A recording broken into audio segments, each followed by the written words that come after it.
Seja muito bem-vindo, seja bem-vinda a mais uma série do projeto Seja Feliz. Bom, quando a gente falou ontem sobre o assunto a felicidade, dicas sobre a felicidade, nós falamos sobre 3 áreas que podem afetar a nossa felicidade, que é saúde física, psicológica e mental, correto?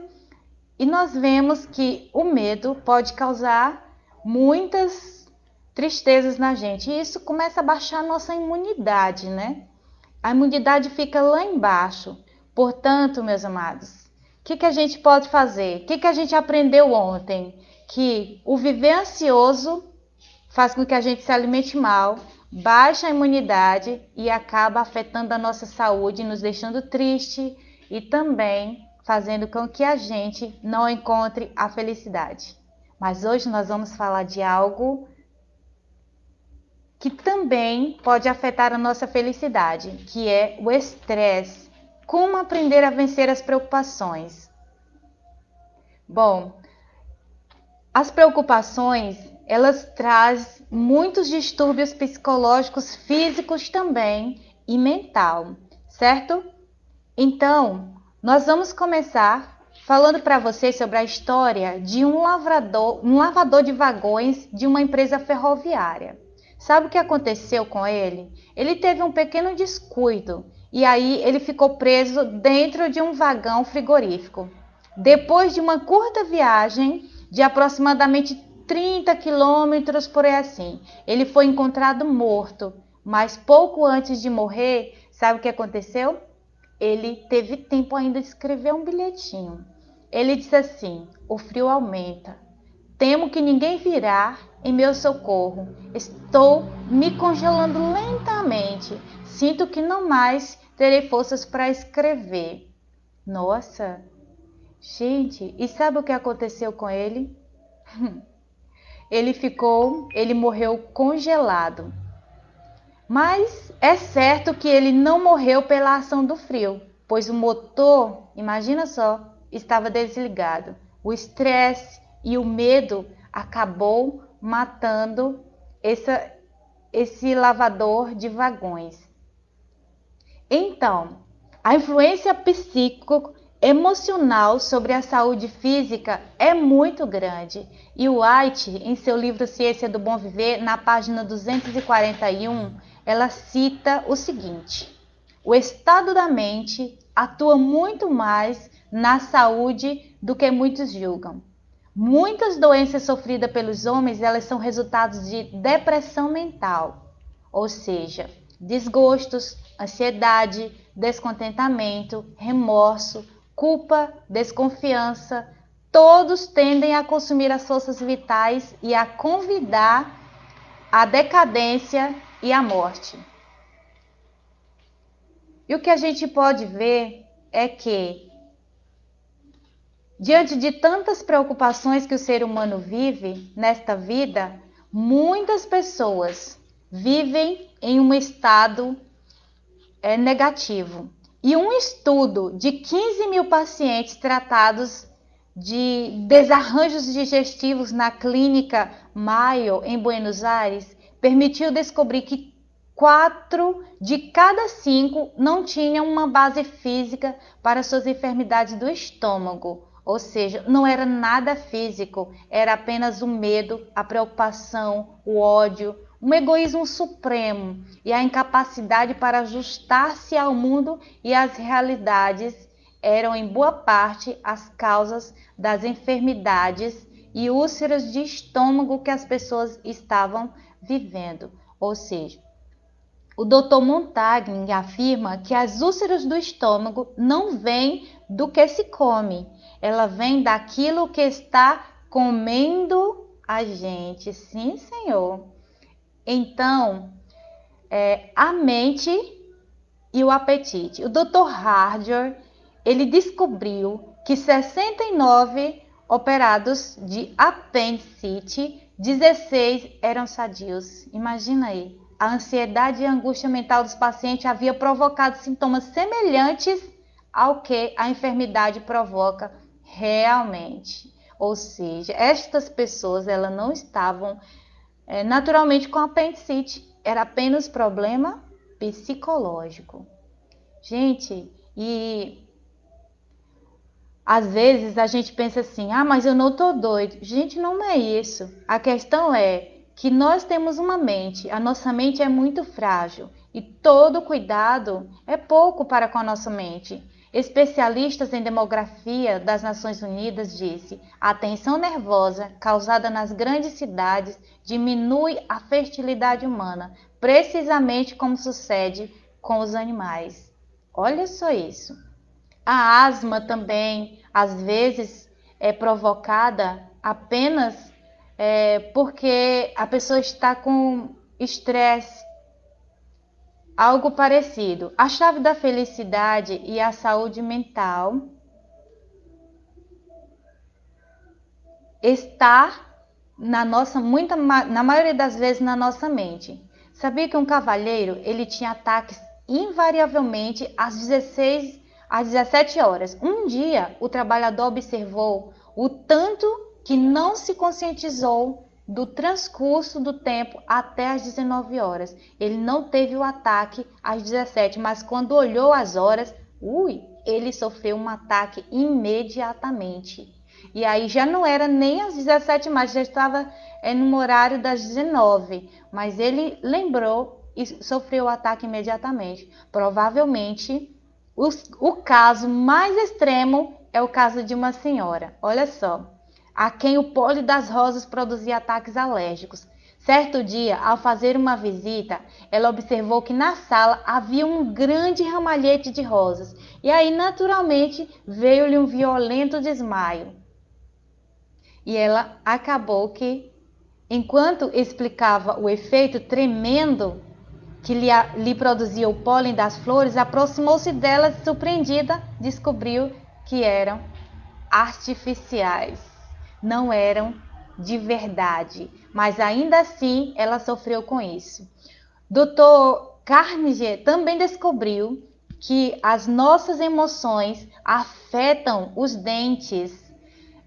As cáries são causadas também por transtornos psicológicos. O equilíbrio do cálcio dos dentes é afetado. Origina-se a cárie por conta das nossas emoções. Ele referiu-se a um paciente que teve uma dentadura perfeita, até que se começou a se preocupar com a repentina enfermidade de sua esposa. E aí, durante 3 semanas que ela esteve internada no hospital, ele teve 9 cáries. Imagina só, essas cáries eram causadas pelas preocupações. Gente, muitas pessoas também começam a cair o cabelo e causam muitas outras enfermidades no corpo humano.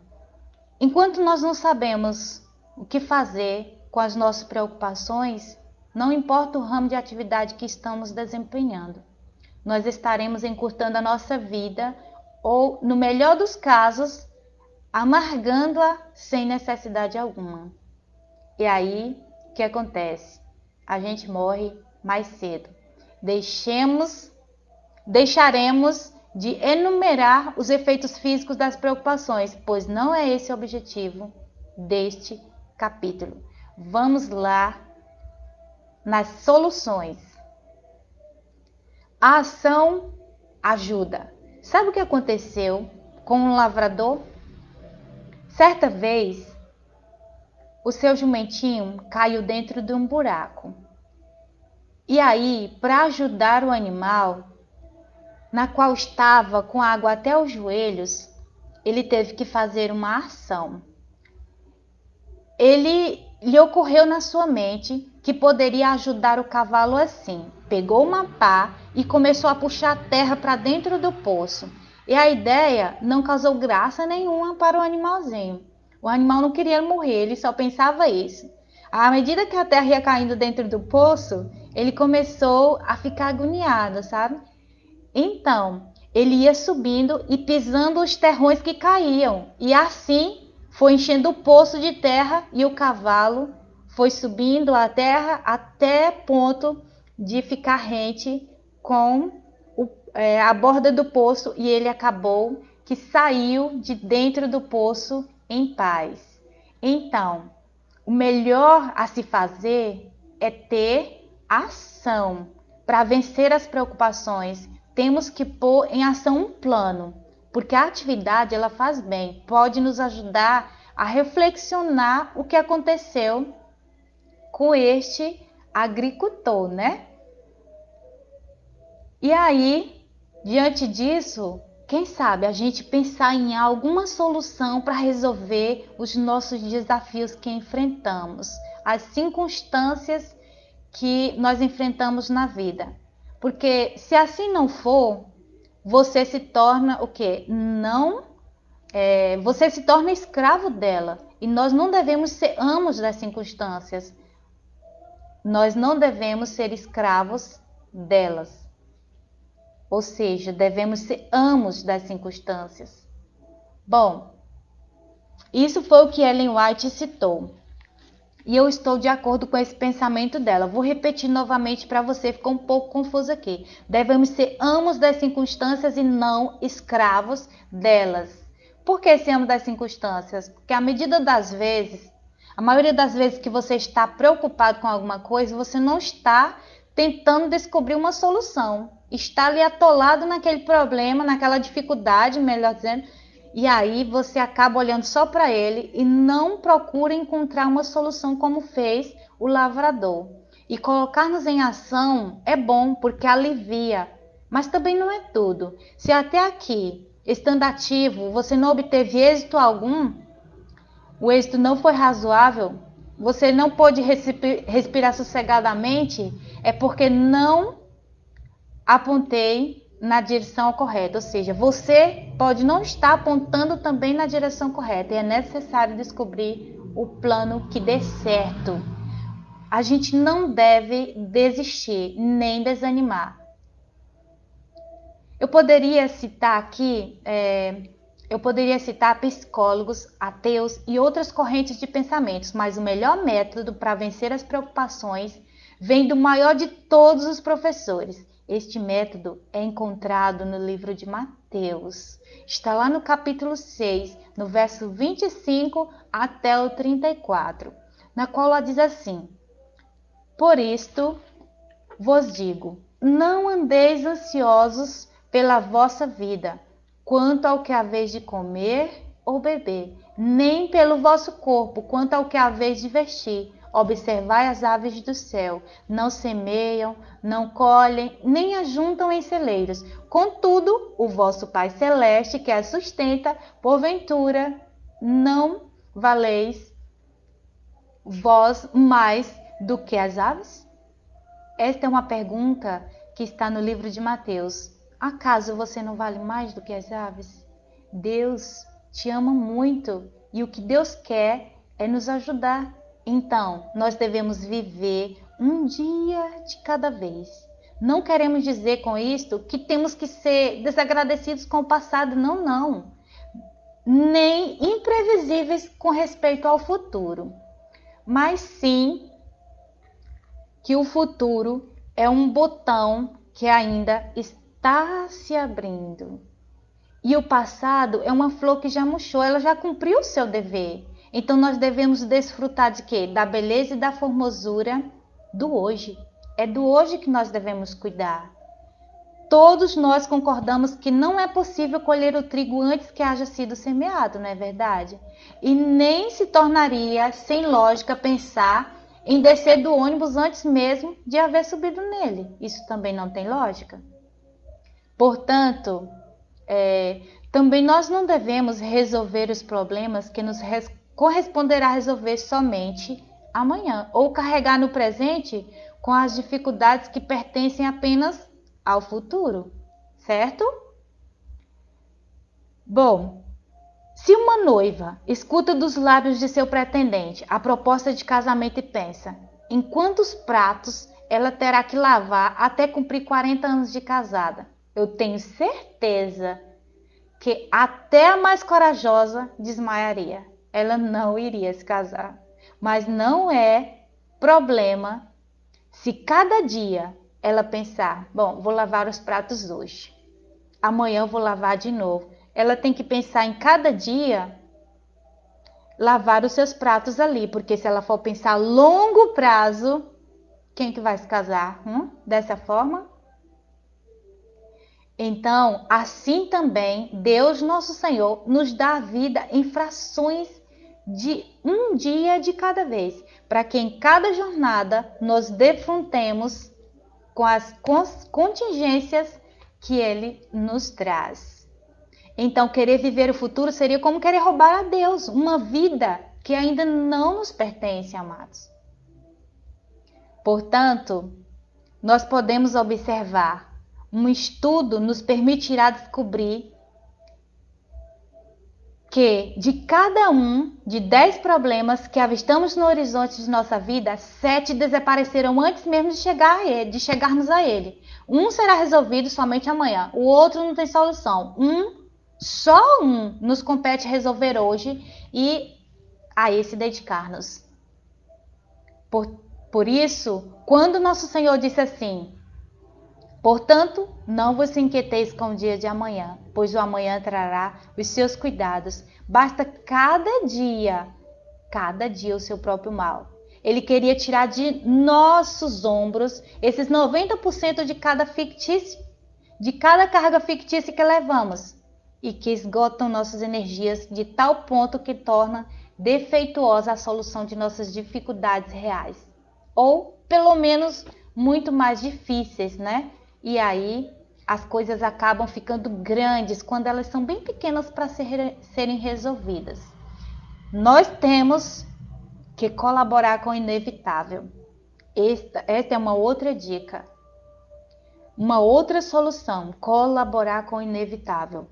Algo que não tem solução. Imagina aí, não tem solução e você fica a noite inteira preocupado com aquilo. Passa dias e dias e aquilo vai te corroendo. Se você permitir, vai durar a vida toda.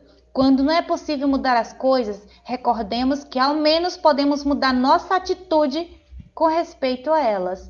Esta é a solução para coisas que não podem ser mudadas.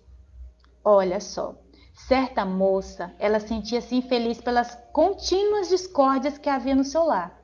Mas um dia, ela foi vista muito contente, refletindo paz interior. E aí, sabe, alguém perguntou: como vão as coisas em seu lar? E ela disse: como sempre, mas agora eu sou diferente. É simples assim. Uma pessoa, com respeito a problemas insolúveis e situações inevitáveis, nós devemos ser diferentes do normal das pessoas e até talvez de maneira como temos sido até aqui. E uma pessoa chamada Milton dizia que não é uma desdita ser cego, e sim não ser capaz de suportar a cegueira. Imagina aí, você é cego, acaba ficando desesperado, fica angustiado, quer lutar contra isso, mas é algo inevitável. Por que não tomar pacientemente a cruz e que a ti foi destinada e ser feliz com a sua cruz? Muitas pessoas desistem da vida por uma coisa mínima, porque não tem os braços, porque às vezes não tem a perna, acaba perdendo algo. Eu perdi meu marido, eu perdi minha esposa, eu não vou ser feliz sem ela. Jamais devemos dizer que a nossa felicidade depende de alguém. A sua felicidade nunca dependerá de alguém. Nós devemos dizer sim: Jesus, sem ti eu não posso ser feliz. Mas não dizer: fulano, sem ti a minha vida não é o mesmo. Como assim? A sua vida continua, amigo. A sua vida continua, amiga. Aceita que seja assim, porque a aceitação do que tem sucedido é o primeiro passo para superar as consequências de qualquer desgraça.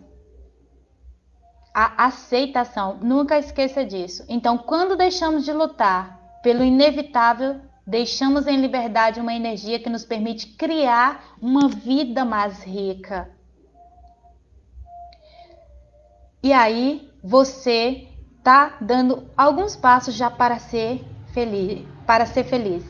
E qual de vós, por ansioso que esteja, pode acrescentar um côvado ao curso de sua vida? Esta pergunta está no livro de Mateus, no capítulo 6, versículo 27. Bom, os psicólogos têm muita fé neste princípio, viu? Mas o mais maravilhoso é saber que ele já tinha sido exposto pelo nosso Senhor Jesus nas palavras do Sermão do Monte. E que nós já citamos anteriormente, não é verdade? Então, devemos enfrentar a vida como Jesus disse. Qual de vós, por mais ansioso que esteja, pode acrescentar um côvado no curso da sua vida? Como? De que forma? Então, por isso ele diz, não andeis ansioso por coisa alguma. Olha lá para as aves do céu. O Senhor cuida delas. Elas não plantam, não vão arrancar mato para poder sobreviver ali com suas frutas, com suas coisinhas para comer. Não, elas não precisam de nada disso. Olhar para os lírios também, são muito bem cuidados e lindos. Por isso Jesus diz em Mateus 6, capítulo 33, buscai, pois, em primeiro lugar o seu reino e a sua justiça, e o mais ele vai acrescentar na sua vida. Ele quer cuidar de cada um de nós. Então, irmãos e amigos, esteja disposto a regenerar-se e a aceitar aquilo que é inevitável. Certa vez, o secretário Oliver teve que aprender esta lição. Ele foi enviado para a Europa para uma missão muito importante. Ele deveria passar a noite num povoado da costa para dormir. E a preocupação o corroía e o empurrava a dar voltas repetidas vezes em sua cama, de um lado para o outro. E de acordo ao velho costume, um servente dormia em seu quarto. E a verdade é que fazia bem profundamente. E este fato deixou ainda mais ele mais nervoso, de maneira que terminou acordando o servo. Então ele perguntou por que o seu amo não podia descansar. E sabe o que ele disse? Eu tenho medo que minha embaixada não saia bem. Ele respondeu. Criando um pouco mais de confiança, o servo voltou a falar o seguinte: Senhor, posso tomar a liberdade de fazer-lhe uma pergunta ou duas? Claro que sim, concedeu o embaixador. Governava Deus o mundo antes que nós tivéssemos nascido? Será que Deus estava governando o mundo? Ele perguntou intimamente. Aí ele disse, naturalmente. E ele continuará fazendo depois de haver morrido o Senhor? Sem dúvida que sim. Aí ele disse, então, meu amo, por que não deixa que ele governe agora também? Imagina o que aconteceu. Poucos minutos depois, os dois estavam dormindo profundamente. Então, todos nós temos preocupações. Nós nos preocupamos com a carreira, com a profissão, né? Os estudantes se preocupam muito com isso, principalmente os estudantes. Se preocupam em ter uma vida bem-sucedida. A mãe se preocupa com o futuro de seus filhos. Como vai ser? Será que vai ser um bom profissional? O pai se preocupa com o casamento e a formação do lar e com os netos. O ancião se preocupa com a sua saúde. Então o apóstolo Pedro, que sem dúvida haverá estado entre os que escutaram os ensinos que naquele dia o mestre partilhou na montanha, ele aconselha o seguinte: lancemos sobre ele todas as vossas ansiedades, porque ele tem cuidado de vós. Então, Pedro no capítulo 5, verso 7. 1 Pedro para ser melhor. Ele diz, lancei sobre vós todas as vossas ansiedades. Nós não temos motivos para nos preocupar. Não temos motivos para ficarmos inquietos, pensando que não tem solução para nada na nossa vida. É claro que tem. Há coisas que é inevitável, mas nós não devemos nos preocupar, porque tudo isso acaba nos estressando, fazendo com que nós fiquemos com falta de ar, acabemos nos alimentando mal e aí fica com o corpo estressado, acaba baixando a nossa imunidade, como a gente falou no início. Mas agora, para nós encerrarmos esta conferência, eu quero encerrar para vocês com uma lição que nos conta um relato oriental. Aconteceu num desses reinos antigos, certo rei sentia-se aborrecido com um de seus súditos e ele desejava eliminar o seu súdito. E olha só o que ele inventou. No entanto, este cumpria com tanta fidelidade e eficiência as suas responsabilidades, que o monarca não encontrava uma forma para terminar com ele, para acabar com sua vida e ao mesmo tempo manter as aparências, porque tanto ele sabia que ele era uma pessoa confiável e fazia tudo bem feito, como as pessoas também observavam isso. E um dia apresentou-se-lhe uma oportunidade esperada. Um outro rei de um outro reino presenteou-lhe com uma magnífica coroa de ouro, lindíssima, com a parte da frente preparada para colocar ali uma inscrição que desejasse. E aí ele teve uma brilhante ideia. Chamou o súdito e mostrou-lhe a coroa e ordenou-lhe: você terá que encontrar uma palavra para que eu grave na coroa, mas tem que ser uma palavra muito especial. Uma palavra que quando eu me encontrar deprimido, preocupado, mergulhado em angústia, esta palavra me levante os ânimos e me leve para o plano normal. E quando eu me encontrar eufórico também, me chame a reflexão e me coloque novamente no plano da normalidade. Você terá tempo até amanhã para isso. Se até então você não encontrar essa palavra, você vai morrer imperdoavelmente. Imagina só, você numa situação dessa. E aí, naquela tarde, ele regressou mais cedo para casa. Chegando em casa, a sua esposa notou as suas preocupações e ele falou que não tinha problema nenhum, não estava preocupado e aparentemente ele estava tentando disfarçar, mas sabe como é, né? Toda mulher, quando quer saber uma coisa, ela vai à luta. E ele sempre dizendo: minha querida, como você quer que eu lhe confie meus problemas se eu não tenho? Ele explicava para ela. Mas, queridos amigos, ele foi se deitar. E aí, quando ele se deitou, rolava da cama para um lado e para o outro. E acabou que contou para sua esposa. Ficou tão atribulado que contou para a sua esposa, para sua companheira, o que tinha acontecido. E ela disse assim: mas meu amor, é por isso que você está preocupado? Sim, mas isso é simples, eu tenho a palavra. Eu sei qual é. Ele disse: pois me diga. Ele insistiu tanto, mas ela não disse. Ela falou assim: amanhã, na primeira hora do dia, eu te direi. Eu te direi qual palavra é.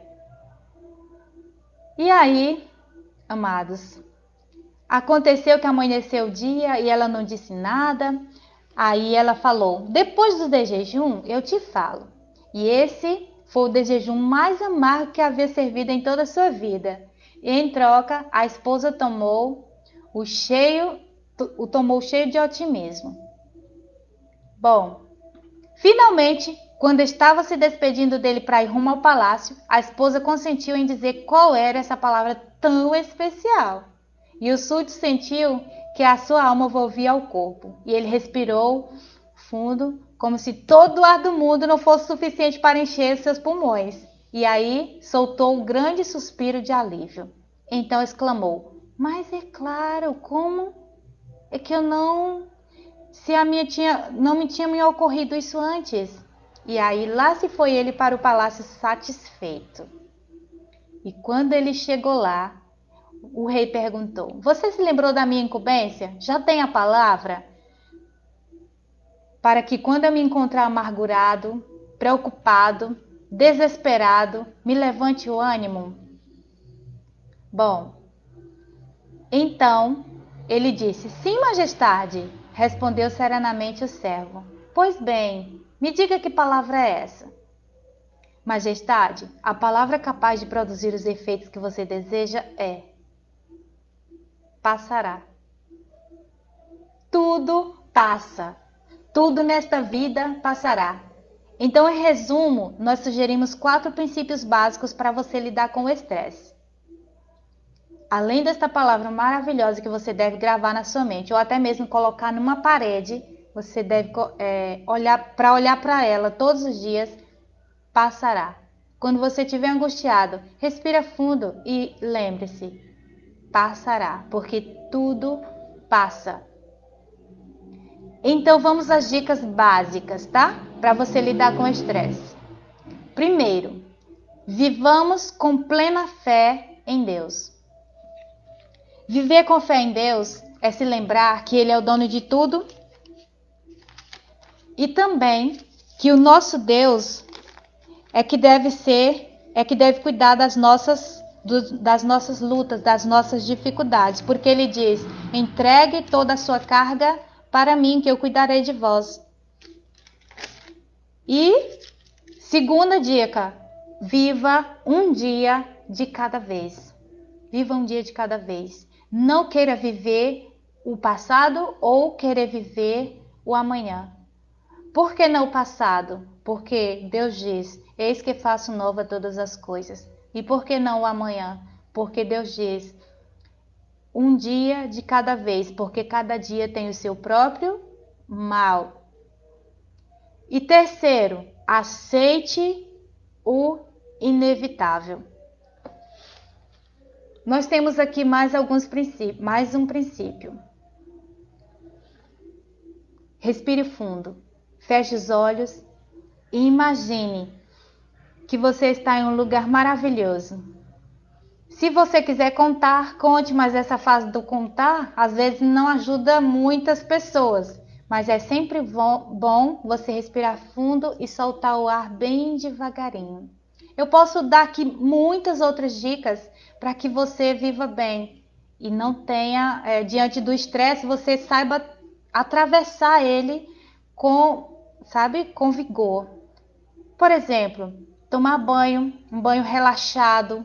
E diante desse momento, debaixo do chuveiro, ou mesmo se jogando água, você diga assim: ah, como eu me amo. Eu me amo, Jesus me ama, Senhor, eu sou tua, a minha vida te pertence. Ou seja, veja sempre o lado bom e positivo das coisas. Há coisas negativas que vêm para você? Vem, mas olhe o lado positivo que essas coisas ruins te trazem. Quando as coisas ruins chegarem, você olhe o lado positivo dela e aí você seja feliz. Assim, você vai passar a se alimentar bem, você vai pensar direito e você não vai ficar ansioso para que as coisas aconteçam o mais depressa possível, porque tudo tem a sua hora e lugar. E recordando que todo problema, por mais angustioso que seja, ele passará, ok? Tudo passa. E o apelo que eu faço para você hoje é: quantos nesta noite acreditam na validade destes princípios e estão dispostos a ter uma vida mais confiante em Deus? Ergam as suas mãos. Digam: eu quero ter uma vida feliz. Eu acredito, eu creio nestes princípios. Eu creio que eu colocando Deus em primeiro lugar, eu vou ter uma vida mais feliz. Nem tudo está perdido, meu amigo. Nem tudo está perdido. Porque você é a coisa mais linda que Deus tem. Nunca se esqueça disso. E eu quero deixar aqui uma frase para você que diz o seguinte: seja grato todos os dias e valorize o que você tem. E decida ser feliz e também faça outros felizes. Lembre-se, você não depende de ninguém para ser feliz. Você depende de Jesus, você depende das suas ações, de você mesmo. Decida hoje ser feliz. Amém? Então vamos orar? Oremos. Querido Deus, hoje queremos te pedir que o Espírito Santo de Deus venha descer sobre nós e nos encha com toda a paz e com toda a alegria. Esteja com cada pessoa, Senhor, que está vendo este vídeo neste momento. Abençoa a sua casa e abençoa toda a sua família e todo o seu trabalho e que faça prosperar, Senhor, em nome de Jesus, conforme a tua vontade e o teu amor. Amém. Bom, nesse momento eu quero pedir a você que divida, que compartilhe essa mensagem com mais pessoas. Ok? E amanhã nós vamos ter um outro assunto muito especial para você. Nós vamos falar sobre um horóscopo infalível. Ok? Vamos descobrir que horóscopo é esse, que é infalível. Não perca, tá? Hoje nós nos atrasamos um pouquinho no horário, mas amanhã a gente vai colocar com antecedência o link para que você veja e esteja preparadíssimo no horário. Boa noite, fiquem com Deus e que Deus abençoe a cada um de vocês. Amém?